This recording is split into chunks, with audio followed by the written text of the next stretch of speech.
بسم اللہ الرحمن الرحیم۔ اللہ کے نام سے شروع جو نہایت مہربان ہمیشہ رحم فرمانے والا ہے۔ ہمارا آج کا سبق ہے سورۃ ہود کا تعارف۔ یہ سورت بھی مکی ہے اور اس کے مضامین پچھلی سورت کے مضامین سے ملتے جلتے ہیں،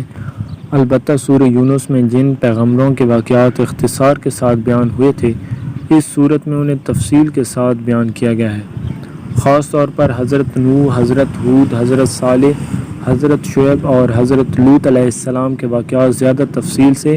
انتہائی بلیغ اور مؤثر اسلوب میں بیان فرمائے گئے ہیں۔ بتانا یہ مقصود ہے کہ اللہ تعالیٰ کی نافرمانی بڑی بڑی زوراور قوموں کو تباہ کر چکی ہے، اور جب انسان اس نافرمانی کی وجہ سے اللہ تعالیٰ کے قہر اور عذاب کا مستحق ہو جائے تو چاہے وہ کتنے بڑے پیغمبر سے قریبی رشتہ رکھتا ہو، اس کا یہ رشتہ اسے عذاب الہی سے نہیں بچا سکتا، جیسا کہ حضرت نوح علیہ السلام کے بیٹے اور حضرت لوط علیہ السلام کی بیوی کو نہیں بچا سکا۔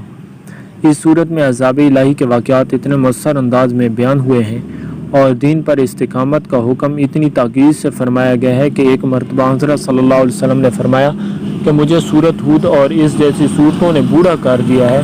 ان صورتوں میں جو تنبیہ کی گئی ہے اس کی بنا پر آپ کو اپنی امت کے بارے میں بھی یہ خوف لگا ہوا تھا کہ کہیں وہ بھی اپنی نافرمانی کی وجہ سے اسی طرح کے کسی عذاب کا شکار نہ ہو جائیں۔